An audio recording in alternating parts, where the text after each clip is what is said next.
களத்துக்கு நீங்கள் இப்போ 75 வருஷம் ஆயிடுச்சின்னு சொல்கிறீங்க, பவள விழான்னு சொல்கிறீங்க, இப்போ பல்வேறு நிகழ்ச்சிலாம் நடத்திட்டு போங்க. இன்னும் தேர்தலே சந்திக்காத கட்சியை ஏன் உங்களுக்கு வந்து மூலையில் தேக்கி டிவிக்கே திட்டணுங்கிறது தான் அஜெண்டாவே வச்சு நீங்களே கேள்வியிலே சொல்கிறீங்க. நீங்கள் வந்து நான் வந்து தேர்தலே சந்திக்கலை, அப்புறம் எதுக்கு உனக்கு வாய்? தேர்தல் சந்திச்சுட்டு எனக்கு இவ்வளோ தாண்டா பெர்சன்டேஜ் இவ்வளோ இருக்குடா அப்படின்னு சொல்லிட்டு வா. நீ தேர்தலே சந்திக்கலை, மக்களையும் சந்திக்கலை, ஒரு இலவனா வீட்டில் போய் படுத்துக்கிற, அப்போது உனக்கு எதுக்கு வாயின்னு கேட்குற.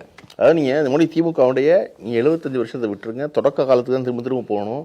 முதல்ல உள்ளாட்சியை சென்னை தேர்தல் சந்திக்க வரும்பொழுது அண்ணா அவ்வளவு சொல்கிறாரு, நம்ம 50 நின்னா போதுங்கிறார். கலைஞர் தான் சொல்கிறார், நம்ம 50லாம் நிற்கக்கூடாது, நம்ம பெரிய கட்சி, நம்ம நிறைய அதிகம் நிற்கணும் அப்படின்னு. ஒரு கட்சியினுடைய நிறுவனர் என்ன சொல்கிறாருன்னா, நம்ம இன்னும் கால் ஊனிக்கலாம், அவசரப்பட வேண்டாம், நம்ம உடனே போய் மொத்தத்தையும் தலைமையை பிடிக்க வேண்டிய அவசியம் இல்லை, இங்கே கட்டமைப்பு அடித்தளம் ரொம்ப முக்கியம் அப்படின்னு பேரறிஞர் அண்ணா தயங்கினார். தன்னுடைய வயதின் வேகத்தில் வந்து கலைஞர் என்ன சொல்றாரு, இல்லை தம்பி ஏகப்பட்ட பேர் இருக்காங்க, எல்லாரும் சீட்டு கொடுக்கணும், வாங்க நிப்போன்னு சொல்லி கூப்பிட்டு போறாரு. ஒரு கட்சி என்னவாக வளர்ந்துருக்குன்னு யோசிச்சு பார்க்கணும். வந்தோன்னு நீ வீட்டுக்குள்ளே இருப்பீங்க, ஸ்ட்ரெயிட்டா சிஎம் தானே, நல்லா ஆங்க ஒன்றும் அதான் சொல்றேன். அதான் சொல்றேன், அது என்ன செஞ்சீங்க, அதுக்கு தாங்க சொல்றேன்.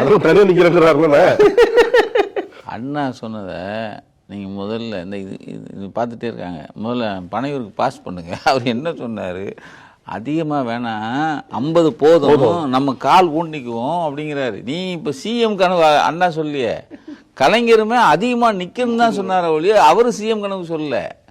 ஏன்னா தம்பியெல்லாம் துடிப்பாக இருக்காங்க அப்படின்னு. நீங்கள் மொத்தத்திலேயே நீங்கள் வந்து சேரை வந்து நீங்கள் அவன் பனையூர் கொண்டு வந்து வைக்கணும். இப்போ ஆமாம், பனையூர் கொண்டு வந்து வச்சு அதில் உட்காருவார். இல்லை, நல்லா எல்லாருமே ஆகலாம் இந்த நாட்டில். ஒன்றும் அதாவது மக்களாட்சி என்பது மிக சாதாரண ஒருத்தரும் அதனுடைய உயர் பதவிக்கு வருவதுதான் நம்முடைய நோக்கம். வர வைக்கிறதுக்கு தான் இத்தனை பேர் பெரிய அளவு அவ்வளோ வேலை பார்த்தது. ஒரு நடிகராக இருக்கிற எவரும் வரலாம், எந்த தொழில் செய்கிறவரும் வரலாம்.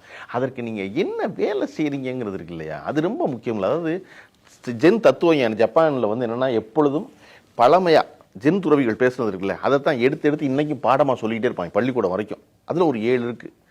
அந்த 7 ரொம்ப முக்கியம். அது வந்து ஜப்பானிய பண்டைய காலத்தில் சொல்லப்படுறது. அதில் முதல் விஷயம் என்ன தெரியுமா, உன்னுடைய செயல்களுக்கு நீ பொறுப்பேற்றுக்கொள்ளும். அதனால நன்மை விளையுதோ தீமை விளையுதோ அது அப்புறம், நீ தலைவனாகணும்ல. தலைவனாக 7 பண்புல முதல் பண்பு என்னன்னா, உன்னுடைய செயல்களுக்கு